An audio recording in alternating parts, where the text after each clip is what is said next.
The rejection email arrived while I was having lunch with my stepmother, Diana. Her perfectly timed smirk told me she'd been waiting for this moment. "Oh dear," she said, dabbing her lips with an expensive napkin. "Was that another rejection? That's the third company this week, isn't it?" I kept my face neutral as I read the email. The same polite phrasing I'd seen dozen times now. "While your qualifications are impressive, we decided to pursue other candidates." "Fifth company, actually," I corrected her, putting my phone away.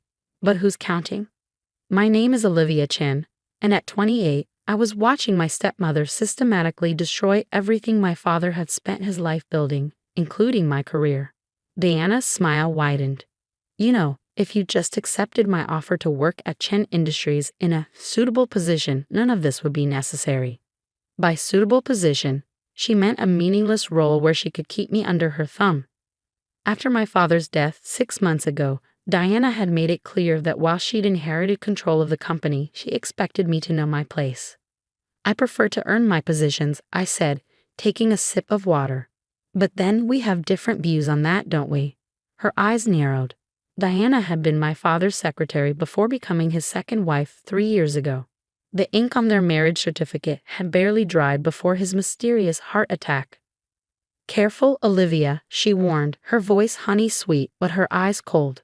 "That sharp tongue of yours is exactly why you can't find work. No one wants to hire someone with attitude problems." She wasn't even trying to hide it anymore.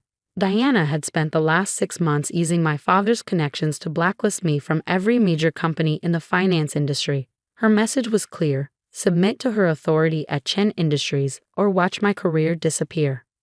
What Diana didn't know was that I'd seen this coming. My father, Christopher Chen, hadn't built one of the most successful investment firms in the city by being naive. He taught me everything he knew, including how to prepare for betrayal. "You're probably right," I said, standing up. "Thank you for lunch, Diana. Always illuminating." As I walked out of the restaurant, I could feel her satisfaction radiating behind me. She thought she had me cornered, desperate. Just another trust fund kid who'd never learned to survive without daddy's money and connections. But my father had taught me so much more than she knew. I caught a cab to the small apartment I now called home. A far cry from the penthouse where I'd grown up. But it served its purpose. Diana thought she'd humiliated me by freezing my accounts and forcing me to downsize. She didn't realize I'd chosen this place specifically for its proximity to the city's financial district. Inside, I went straight to my home office, a converted walk-in closet with a desk, laptop, and walls covered in financial data. This was where I'd spent the last 6 months, watching Diana's every move at Chen Industries. My phone buzzed, a text from Marcus, my father's former head of security. She bought it. Board meeting scheduled for Friday. I smiled, thinking about the seeds I'd been carefully planting. Anonymous tips to board members about questionable transfers. Whispers about Diana's rapid changes to company policy. Questions about the unusual circumstances of my father's death. Diana was smart, but she'd made one crucial mistake. She thought my father had taught me about finance only in the office, during business hours. She didn't know about our late-night strategy sessions, the weekends spent discussing market psychology, the lessons learned over chess games and dim sum. Most importantly, she didn't know about Project Phoenix. I opened my laptop and pulled up a secure folder. Inside were documents my father had prepared in the months before his death. Evidence of Diana's manipulation, records of her secret accounts, proof that she'd been selling company secrets to competitors. But the real treasure was a series of shell companies he'd helped me set up years ago. On paper, they were small investment firms spread across different countries. In reality, they were a network designed to acquire controlling interests in key companies without drawing attention. For 6 months, while Diana was busy blocking my obvious moves, these companies had been quietly buying up shares in Chen Industries' major clients and partners. Each purchase was small enough to fly under the radar. But together, a knock at my door interrupted my thoughts. I quickly closed the laptop and checked the security camera I'd installed, a habit my father had instilled in me. It was Sarah, my best friend and the only person besides Marcus who knew what I was really doing. "Please tell me you're not still eating instant ramen," she said as she walked in, holding up bags of takeout. "You can't overthrow an evil stepmother on cup noodles alone."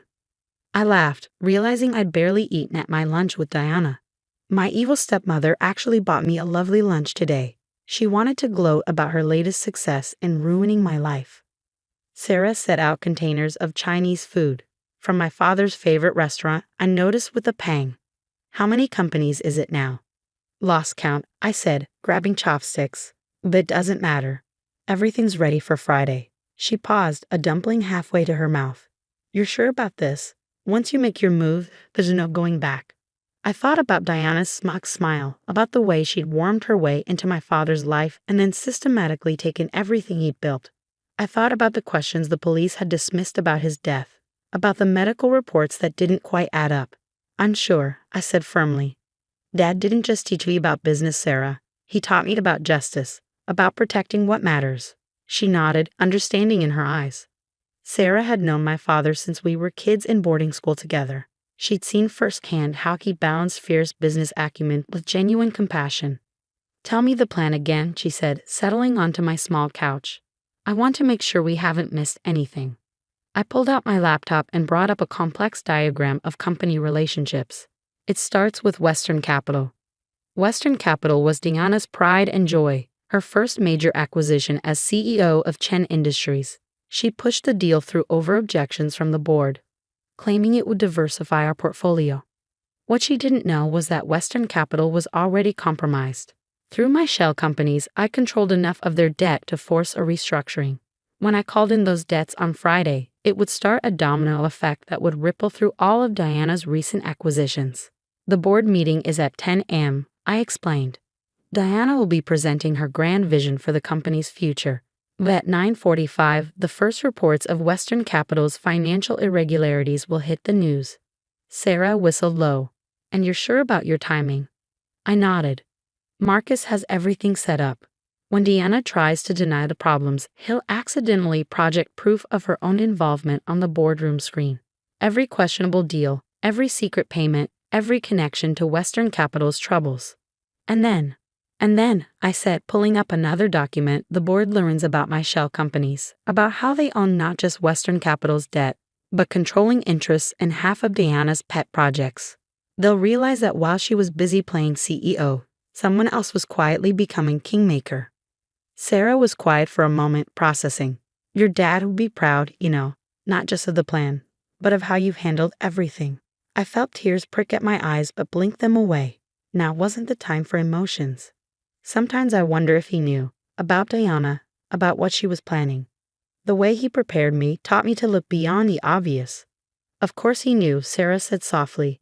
Your dad didn't trust easily, especially after your mom died. He must have seen something in Diana that worried him. I thought about the last conversation I'd had with my father just days before his death. We'd been in his office late at night, playing chess like we always did. Remember, Olivia, he'd said, moving his knight into position. The most dangerous moves often look like mistakes to your opponent. Let them think they've won, and they'll never see the real threat until it's too late. At the time, I thought he was just teaching me chess strategy. Now I wondered if he'd been preparing me for exactly this moment. A notification popped up on my laptop, another email from a company rejecting my application. But this time, instead of frustration, I felt only determination. Diana thought she was winning, thought she'd stripped me of everything that mattered. She didn't understand that my father's real legacy wasn't his money or his company. It was everything he'd taught me about patience, strategy, and justice. Friday was coming, and with it a lesson Diana would never forget. Friday morning dawned clear and cold. I stood in front of my mirror, adjusting the suit I hadn't worn since my father's funeral. Today it felt like armor. My phone buzzed with a text from Marcus. Everything's in place. Board members arriving early. She suspects nothing. I took one last look around my small apartment, at the financial charts covering the walls, the empty takeout containers from late-night planning sessions, the chess set positioned exactly as my father had left it in our last game. After today, everything would change. The cab ride to Chen Industries felt surreal. The last time I entered the building had been the day Diana had security escort me out, making a show of revoking my access. Now I walked through the lobby openly, head held high. Ms. Chen. The security guard looked uncertain. I'm not sure you're allowed. She's with me. Marcus appeared, badge already out. Board's special request. In the elevator, Marcus briefed me quietly. Diana's been in her office since dawn, preparing for her presentation. She's got the whole board convinced Western Capital is about to announce record profits. I checked my watch, 9:15 a.m. Has Ace set up the projector like we discussed? He nodded, a grim smile on his face. Everything's ready, though I still think you should have let me look deeper into your father's death.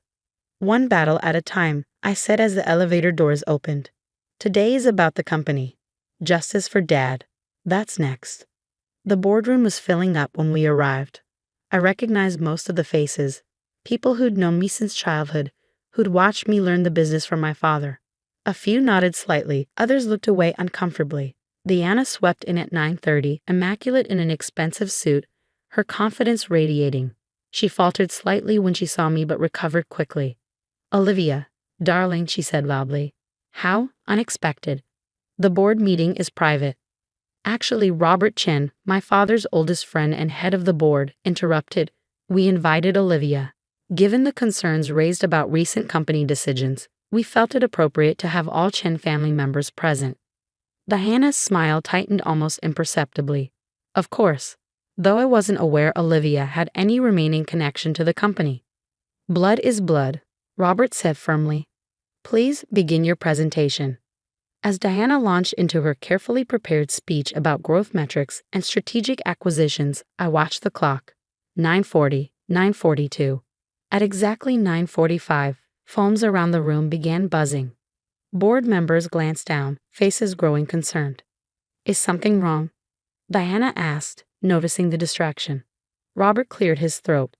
"Diana, we're seeing some disturbing news about Western Capital. Something about hidden debts and irregular trading patterns."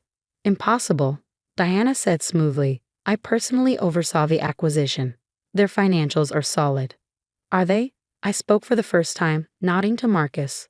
The projector screen behind Diana suddenly filled with documents, internal memos, bank transfers, encrypted emails between Diana and Western Capital's CEO.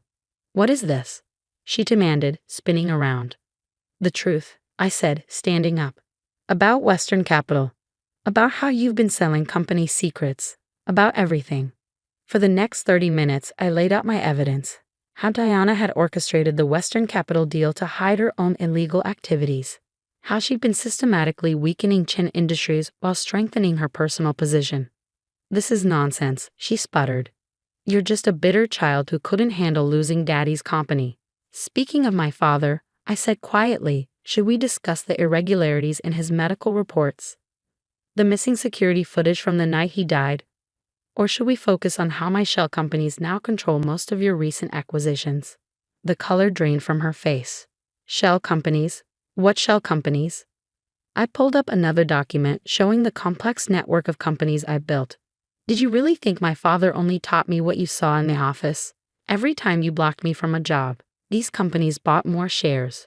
Every time you flaunted your power, you were actually helping me gain control." The boardroom erupted in chaos. Board members demanded explanations. Deanna tried to deny everything, but the evidence was overwhelming. "Mrs. Chen," Robert said heavily, "in light of these revelations, the board is calling for an immediate vote of no confidence." "You can't do this," she hissed. "I'm Christopher's widow. And I'm his daughter," I cut in. "The daughter he spent years preparing for exactly this moment. Check your contracts, Diana. Really check them. Those shell companies don't just own shares in our partners. They own controlling interest in your personal holding companies too." She staggered slightly, realization dawning. "The offshore accounts, all traced back to you. The SEC will be particularly interested in those." The next few hours passed in a blur of lawyers, statements, and signatures. Diana was removed as CEO, pending criminal investigation.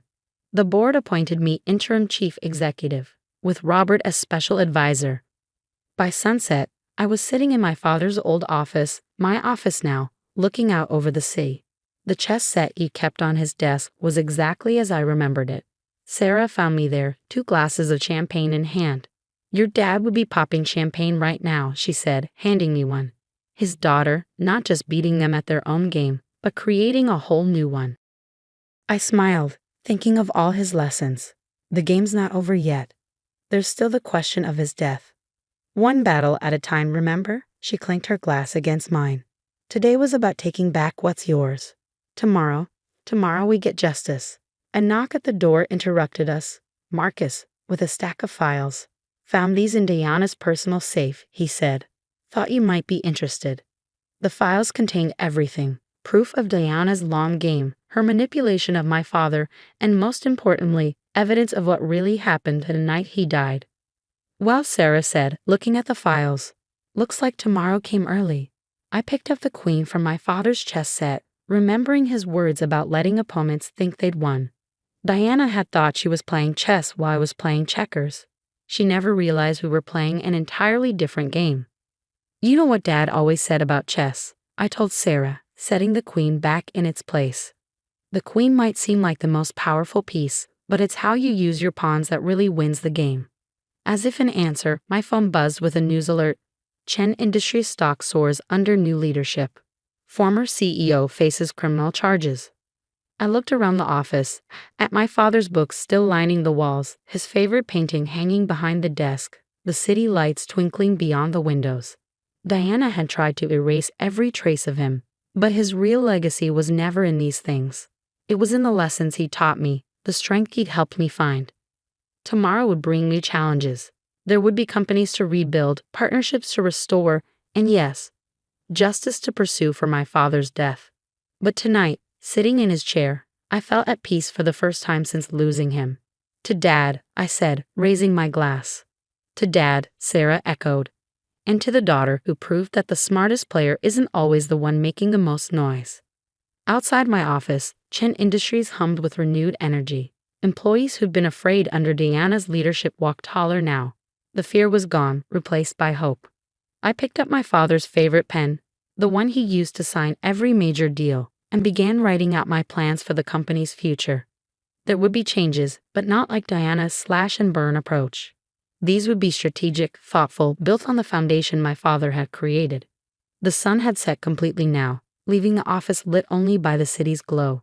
In this light, I could almost imagine my father sitting across from me, that proud smile on his face, setting up another chess game.